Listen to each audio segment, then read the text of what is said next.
What's up and welcome back to Kind of Funny Screencast, where each and every week we review the latest in TV and movies. Of course, I'm Tim Geddes and I'm joined by Greg Miller. Hello, how are you? Fantastic. Kevin Coelho. What up, dude? Nick Scarpino. What's going on? And Andy Cortez. What if? What if? Guess what the name of this episode was, Andy? Oh, I know it. I'm cheating because I saw it live. It was what if Earth's Mightiest Avengers something died? What if the world lost its mightiest heroes? Was the name of this episode. Of course, we are doing weekly reactions, weekly reviews here on YouTube.com/kindoffunny and YouTube.com/kindoffunny, YouTube.com/kindoffunny and roosterteeth.com, or podcast services around the globe. Just search for Kinda Funny Screencast and we'll be right there for you. If you want to get the show ad-free, you can go to patreon.com/kindoffunny. That's where you want to be. And every week we're going to be reviewing Marvel Studios What If? And this is episode 3. Greg Miller, what'd you think? I know there's been a lot of jokes made about it, but this character model for Black Widow looks way too much like Andrea Renee. Like, it was disturbing. I was like, Andrea stars in this episode. I don't know what to do. I had a great time. As usual, I think what's interesting is that with the MCU shows we've had before, we've been so into the trailer reacts, the theorizing, looking ahead to say, oh, I saw this or I saw that. The fact that these are one-offs is giving me a much easier time coming in being Blackout.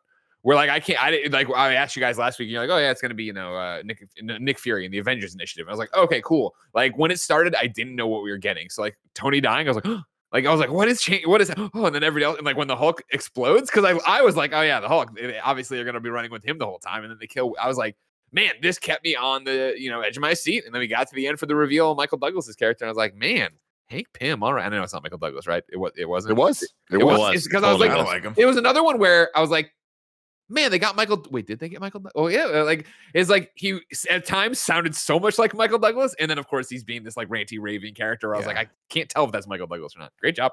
It was him, and this was the first time like one of the main actors wasn't in the beginning credits. That's what got me because they didn't want to spoil it there. Was Lake Bell playing Andrea Renee?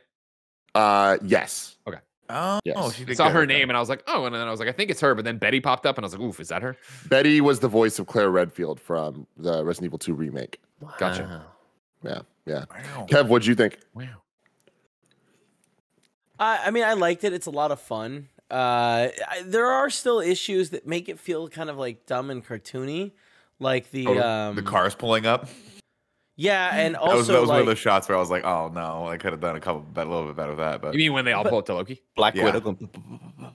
No, the hair comments, like where it was like Greg Clark being like, "Oh, like his hair is beautiful" or something. Clark Gregg. And then Kevin reads everything like a phone book, so that made sense. In Kevin language, There was a comma there. Kevin also a bit better of an opportunity for humor there with the Captain America password for Steve Rogers. It's like a little too on the nose, not clever enough. Yeah, I'm good. I'm sorry, use that password. But I mean, I also this one, like I was watching it with my younger brother, and we were sitting there, and like, as soon as Iron Man like gets killed and they're like, oh, the poison didn't, and I was like, oh fuck, it's an evil Ant-Man. They got an evil Ant-Man. Yeah, so that was really cool. Yeah. I did not think that when the Hulk died, it was because his heart was enlarged to like a giant size. Like, that was wild. I don't know. It was fun.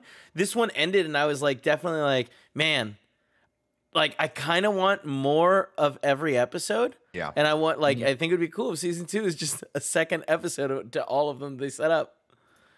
Nick, what'd you think? Yeah, I'm right with everyone else there. That was my first thought too, Kevin. I was like, God, I want to see how this story of all the stories continues.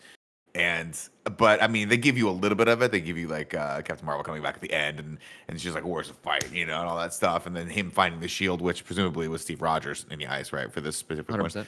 One. I mean, these are great. These are super cool, and like I said last week, they continue to be must watches for me. I get at the end of the night when it's like 11 o'clock, and I'm like, let's check what I got to do tomorrow, and I see What If. on the schedule for this morning, I get super excited because I don't know what's going on. And then you hear Jeffrey Wright go, "What if?" And then it's like, oh my God, Tony's dead. Like that's crazy. He has an interesting take on that. An interesting read, by the way. It's not as a director myself. It wouldn't have been the take that I would have gone with it. But I'm like, if you're happy with that, Jeff, we'll stick with that take because it's something different. It's what something if? What kind of like if? Yeah, I know what you mean. I know. You know what I mean. You want to be like, what if? Like down with it, but he goes, what if? Yeah. And you're like, what? Okay. Andy, what'd you think? This one was probably my favorite one, and I think a lot of it goes. A lot of it is due to the fact that I did not know that there could have been an evil Ant-Man possibility. I don't have that history with Marvel, so if that's something that happened in the comments, or if that something that ever happened in the comics, or if Kevin's just some crazy psychic with psychokinesis, I would have never known that. And so this episode was really fun and had me on the edge of my seat, just like Greg was mentioning. I wanted to see what was happening. I wanted to figure out what this mystery was. And I could have never predicted it would have been old Michael Douglas in the yellow jacket suit. Yeah, really, really cool. And seeing how each one of the heroes was taken down, really neat. I thought this was cool as hell. And this kind of just kept on being surprise after surprise after surprise. So I'd say this one was my favorite one so far. Show rocks, man. I episode 1 I was in, and then 2 and 3 have just secured where I'm just like, damn, this entire show is just utterly fantastic and such a great addition to Marvel Studios. I love that all 3 episodes tackle the what if format differently. Last week I kind of thought we saw the end of that where it's like, okay, episode 1 was a bit more 1 for 1. Here's a movie just with a slight twist. And episode 2 was like, hey, totally new storyline. This is kind of like cool where they don't even tell you what the what if question is until the end, really. And it's like the real thing is like, what if what if Hope joins S.H.I.E.L.D.? You know, like that's and that led down this whole entire path instead of going with the Pym Labs stuff. And like that's really, really cool. And I love how this one compared to the others really kind of used the lineage of all the movies we know, and like seeing all the pre-Avengers movies. There's a nostalgia there that like I didn't realize I had for like seeing the school from the Incredible Hulk. I was like, oh my God, this is awesome. And I love that like this show can allow that and can allow Mark Ruffalo as Edward Norton's Hulk, you know, and like those little types of returns, and also Mark Ruffalo being in this. Awesome. But also cool. The Fury's Big Week thing has been a Marvel Studios fandom like point of conversation for a long time of like there was a tie-in comic and there's like one of the one shots they did. But like the idea that all the Thor, Incredible Hulk, and Iron Man 2 all happened in 1 week is just so freaking cool when you think about what that meant for the Avengers Initiative and kind of the entire formatting of this episode being around the iconic Avengers speech and it kind of evolving and ending towards the end. And there is this whole other Avengers team that's going to form with Captain America and Captain Marvel and War Machine. And I don't even know whoever else is around there. There was that really neat little drop of a line from Fury where he goes, there was an idea. And it's totally sort of that hint towards that big sort of Avengers speech that you always hear sort of echoed in intros and little montages or whatever. Really cool episode. Yeah, and I think that something that I really appreciate about this, and this is kind of a weird pull, but I feel like a lot of people will get me on it. After the first Spider-Man movie, there was the MTV Spider-Man show, the CG show with Neil Patrick Harris. Never forget. And it was like semi-canon until it wasn't. But like every once in a while, it would reference like direct things and lines and stuff that happened in the movie. And that always felt the coolest. It was just like, oh, this feels real because of these little references. And like that's all that this show is. And I think this episode in particular does such a good job of seamlessly blending lines that are actually from the movies we saw, like the boy band line from Iron Man 2 and things like that, but with new lines that feel appropriate and build a really, really cool world. I don't think they all work. I definitely didn't like them smelling Thor and the lavender jokes. Some of the wholesome stuff I just thought was like, didn't really work for me. But otherwise, like this episode's fucking awesome. And if these 3 episodes are anything to go by, like this show is going to keep being really freaking weird. And the last thing I want to say before we move on is I love how episode 1, as far as I know, we didn't see the Watcher at all in the episode itself. Right. Episode 2, we saw him like once. And then episode 3, we're seeing him in a whole bunch of different locations. I don't know if that's just because we had a bunch of different locations in days, or if it is throughout the series, he's going to become more and more of an actual presence.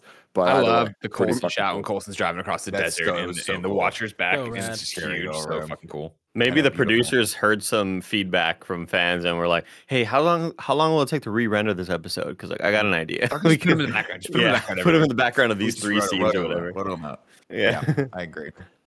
This episode is brought to you by Babbel. When you're traveling to a destination where you don't know the language, it can be challenging to accomplish even the simplest of tasks. Tell me that isn't true. You know, there's one time I remember I was in Bali and I was very overwhelmed, not understanding what was going on, and that could have easily been solved if I had Babbel in my life back then. Thankfully, there's Babbel, the #1 selling language learning app. Babbel is a travel essential. Greg Miller's been learning a little French here and there so he can better communicate with one Geneviève Saint-Onge Miller. You know what I'm talking about? Babbel's 15-minute lessons make it the perfect way to learn a new language on the go. Other language learning apps use AI for their lesson plans, but Babbel lessons were created by over 100 language experts. Pretty cool. Right now, when you purchase a 3-month Babbel subscription, you'll get an additional 3 months for free. So that's 6 months for the price of 3. Just go to babbel.com and use promo code MORNING. That's BABBEL.com, code MORNING. Babbel, language for life. Next up, shout out to HelloFresh. With HelloFresh, you get fresh, pre-measured ingredients and mouth-watering seasonal recipes delivered right to your door. Skip trips to the grocery store and count on HelloFresh to make home cooking easy, fun, and affordable. That's why it's America's #1 meal kit. Fall is busy, but HelloFresh recipes save time you'd otherwise spend meal planning, shopping, and shopping, so you can get back to what matters. HelloFresh's family-friendly menu is a big win for back-to-school season with easy, delicious recipes for drama-free dinners. So many members of Kind of Funny have been loving HelloFresh, including Kevin Coelho and Paula Coelho. She's a vegetarian. He's not. Guess what? There's options for both. It's great. So much cool stuff. You can go to HelloFresh.com/morning14 and use code morning14 for up to 14 free meals, including free shipping. That's HelloFresh.com/morning14 and use code morning14 for up to 14 free meals. Very cool. Go check that out now. One more time. HelloFresh.com/morning14 and use code morning14 for up to 14 free meals and free shipping. And finally, shout out to MeUndies. It's fall, y'all. Replace those hydration stations with pumpkin spice lattes and go out of your way to step on crunchy leaves because the coziest time of the year has arrived. I love MeUndies. I'm obviously wearing a MeUndies shirt right now, MeUndies lounge pants, MeUndies undies, and MeUndies socks because that's the type of life that I live. I just love their soft micromodal fabric and I want it all over my body. MeUndies, can you make some bomber jackets? Please. I want them very, very bad. Imagine the softest thing you've ever felt. Now imagine that's the thing on your butt. That is MeUndies. They're designed by the country's top softness scientists to be the softest thing you've ever worn, period. It's so true. I can attest. To get 50% off your first order, free shipping, and 100% satisfaction guarantee, go to MeUndies.com/morning. That's MeUndies.com/morning to get 15% off and free shipping for first-time purchasers. And if you're not satisfied with any product for any reason, they'll refund or exchange it. No caveats, no questions. MeUndies.com/morning. One more time, MeUndies.com/morning. Yeah, it's cool because go for it, Andy. No, I was just gonna say I don't have a whole lot else to say about this episode. I just kind of realized it right then and there. It's a good episode. I enjoyed this one more than the first one. I think this one showed more than any of them how wild the MCU can be without being sort of shot for shot and getting more and more different. Because I think the first one was just a little too it was a little too much of a replication of First Avenger. And then I think since then they've gotten less and less shot for shot, less and less of moment to moment stuff, and they're just showing you brand new things that can happen. And that's what I was hoping to get from this series. I was kind of turned off by that first episode because I didn't want to just see what does Iron Man 2 look like if, you know, or what does Iron Man 3 look like if that little kid becomes an Iron Man as well. Like, I just don't, that stuff doesn't really interest me. When it gets this sort of wild and outlandish, that's what I was kind of hoping for. This is what I was hoping to see. When you figure that's what they got to do, right? They got to ease an audience into it. In the same way they eased the audience into what the Avengers were and what a multiverse was and how time travel would work, right? I think they had to do that with What If. As if you're not dialed into this is the idea of the show. We're going to ask one question and see how the world spirals out. So you start small, right? And then you're able to get bigger into today where it's Monday, Tuesday. So what's really cool too is you guys were talking about, go for it, Nick.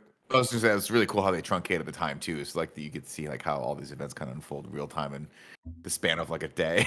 This made me so nostalgic. It made me nostalgic for phase 1 and phase 2 of the Avengers stuff. It was cool. Sorry.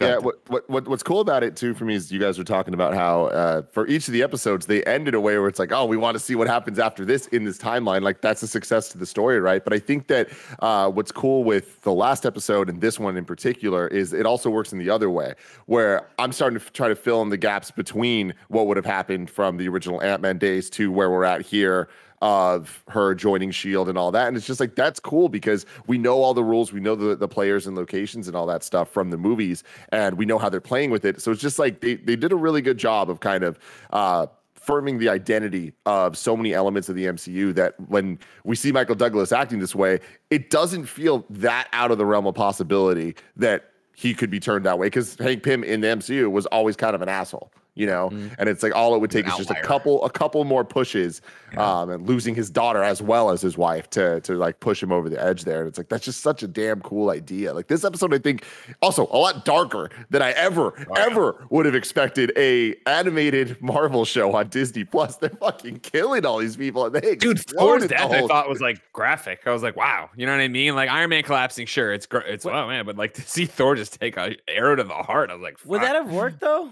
Like I thought he the didn't same have thing his too. power back then, right? Yeah, he was human. Remember? No, I don't think so. Like it's not like he didn't have like lightning abilities, but I think he still had super. He's still like a strength. god. No, he just wasn't worthy. No, he gets knocked out. He gets taped. The shit kicked out of him. Yeah. Yeah, but they like take off his armor, but like he threw the glass down really hard.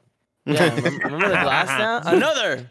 I'll say you weren't alone in that thought, Kim, because I had the same sort of like, could an arrow just kind of kill a god who maybe can't do lightning and can't pick up a hammer, but he's still a god, And the other thing is he probably could have done his lightning, because remember in the third one he like learns that it's in his heart, it's not in the hammer. Kevin, let's do an episode 3-8 of this where it's what if that arrow didn't hit him, boop, falls right off. And how weird was it at the end of the episode when you're watching Yellow Jacket go like morph and Samuel Jackson keeps swatting him down, and the whole time I'm thinking like, what the fuck did Fury do to himself? Did Fury take some sort of serum? Is he? Yeah, I had no idea. It was so cool. It's such a cool reveal. Wait, the idea of Samuel L. Jackson just freaking slapping this motherfucker, like it's like him saying motherfucker. It's like they would only give him that animation until he started teleporting. Nick, that's when I was like, oh, okay, that's Loki. But when all those swats happening, I was so swatted him the second time. I was like, that's Loki. Because the first time I was like, that's a lucky shot. The second time I was like, that is a precise shot that only someone with like superpowers could do. And then by the time he started having fun with it, because some of the if you listen back to the dialogue of that, it's very well crafted. So you're like, what is that? What is he talking about? Yeah. And then he just goes full on Loki with it, which is cool. So, Kev, just a heads up, I'd really like you to go to Marvel Studios Thor to the 57-minute, 30-second mark. Watch Thor barely be able to beat a guy he's wrestling in the mud and tell me that's not just a depowered Thor, that's a human being. So shut your fucking face. All right. So I can't wait for you to be gone for 3 months. This fucking at that guy, point, I can't, so you guys, I can't wait to read the comments when they're all like, these people don't even fucking remember the movies they're talking about. We're all like, he's depowered. Kevin's like, nah, I don't think so. He had lightning in his heart. Kevin, I'm with you, dude. He had lightning in his heart. What I mean? Like fucking cowards. You know so what I like mean? they like the powers are like have been gifted to him. Is that how that works? Remember, I mean, he gets it all stripped by Odin. Odin takes it all away and kicks it back down there. Odin whispers, it's like, whoever's supposed to power of Thor.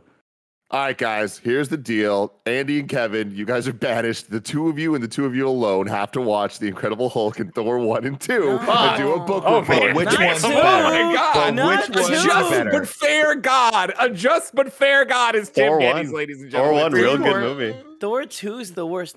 Come on, Andy. Let us know in the comments below. You don't mean that. You know you don't mean that.